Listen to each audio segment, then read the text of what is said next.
If you have an abnormal kidney or a liver issue, you may have to learn how to eat less protein so that toxic nitrogen metabolites, ammonia, or urea do not build up in your system and harm your general well-being. By reducing the protein, you ultimately help reduce the kidney and liver's workload and take unnecessary stress off your body.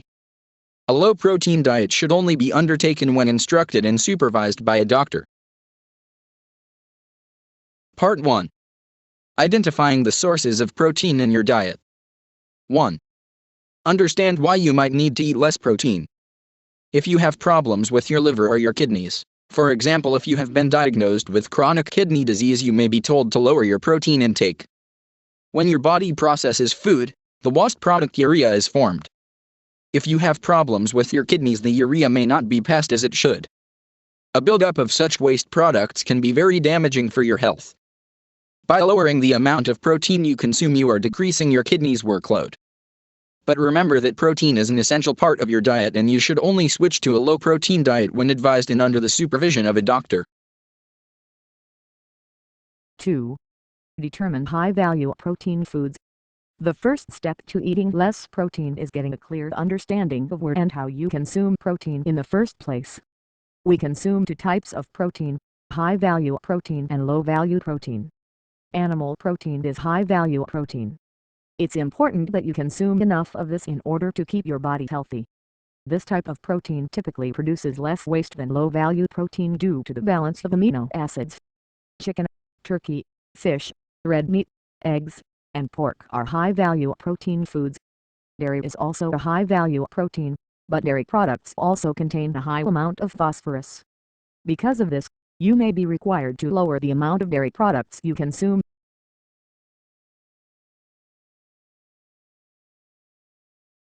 3. Identify low-value protein foods. Vegetable and plant proteins are known as low-value protein because they have less of the essential amino acids that high-value proteins contain. Examples of this kind of protein include cereals, bread, nuts, pasta, rice, noodles, and dried beans. Sometimes high-value proteins, rich in amino acids, are known as complete proteins and low-value proteins as incomplete proteins. Always check the labels on food packaging to learn about the protein content. 4. Evaluate your normal diet. Once you know the main sources of protein and their respective values, you can begin to analyze your diet and discover where and how you consume protein. If you have a problem with your liver or kidney that has required you to lower your protein, you should always carry out this evaluation with a dietitian or doctor who can advise you on finding the right balance. You can use online tools to get a rough idea. You should never completely cut protein from your diet. The amount you need to reduce your intake will depend on your particular condition. The amounts you need to consume will change over time, so you need to keep in close contact with your doctor to ensure your diet is helping your condition. The diet still has to meet your everyday nutrition needs, so it's not just a case of cutting things out haphazardly. 5. Know the recommended levels of consumption. How much protein you need to eat if you have a diagnosed liver or kidney problem will be determined exactly by your doctor and dietitian. It will vary from case to case, but for kidney problems you may be told to consume just 200 milliliters of milk, as well as 1 serving of protein, each day. This serving could be equivalent to 25 g of meat including chicken and turkey, 40 g of fish, 1 egg, 25 g of cheese, 25 g of soya, or 75 g of tofu, lentils or chickpeas. For male adults 19 to 50 without kidney problems, the recommendation is 55.5 g daily. For women of the same age it is 45 g. Males between 11 and 14 normally need 42.1 g and females slightly less, 41.2 g. 15 to 18-year-old males should get 55.2 g daily, and females 45 g.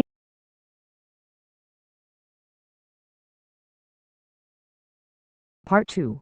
Cutting the protein in your diet. 1. Stretch out your protein intake. One way to lower the amount of protein is to subtly shift the way you prepare food. For example, if you are making a chicken sandwich, instead of loading it with chicken, just use a few thin slices.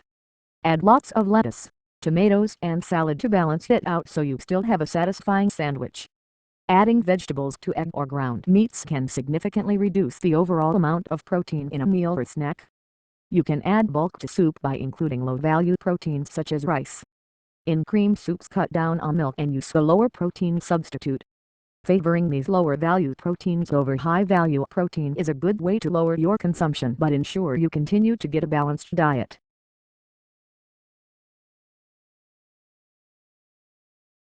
2. Eat less high-value protein.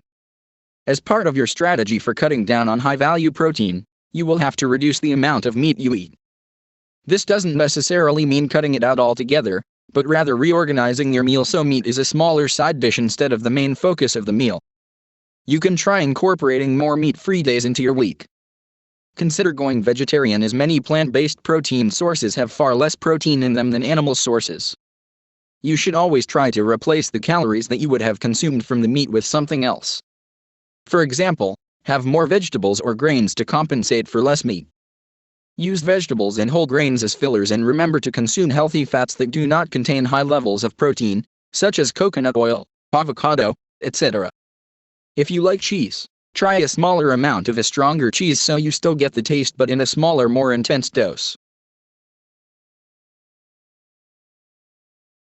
3. Develop modified recipes. You can create new versions of your favorite recipes to make them lower in protein. One example is making a low-protein version of a chicken salad.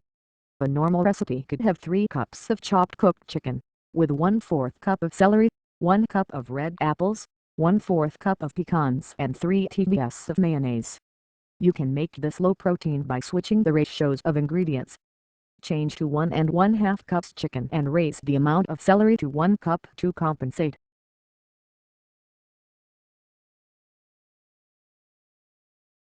4. If necessary, include calorie boosters in your diet. There is risk of you consuming insufficient calories when you lower your protein intake.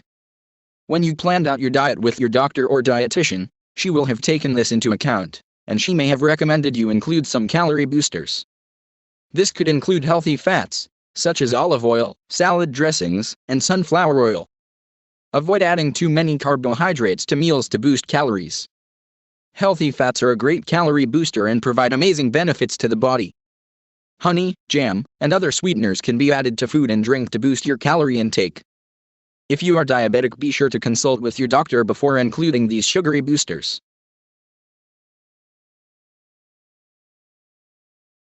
5. Avoid food high in sodium. High levels of sodium can make it harder for your body to control blood pressure and fluid levels in your body. This will be particularly important if you have liver or kidney problems. Processed food is typically high in salt, which means high in sodium. Fresh vegetables are a better option. If you are in any doubt, ask your doctor or dietitian for advice or clarification. 6. Maintain a healthy, balanced diet. Your low-protein diet will be specifically tailored to you and your health condition by experts, and it's important that you stick to it. The diet prescribed for you will be one that balances the need to lower your intake of high-value protein, while still giving you the nutrients, minerals and calories you need. If you have to cut down your protein, your doctor may prescribe nutritional supplements to help you secure all the nutrients you need. 7. Keep drinking water. Unless you are advised by your doctor to reduce your fluid intake, be sure to continue to drink plenty of water throughout the day. Water will help you stay hydrated as well as helping you to snack less.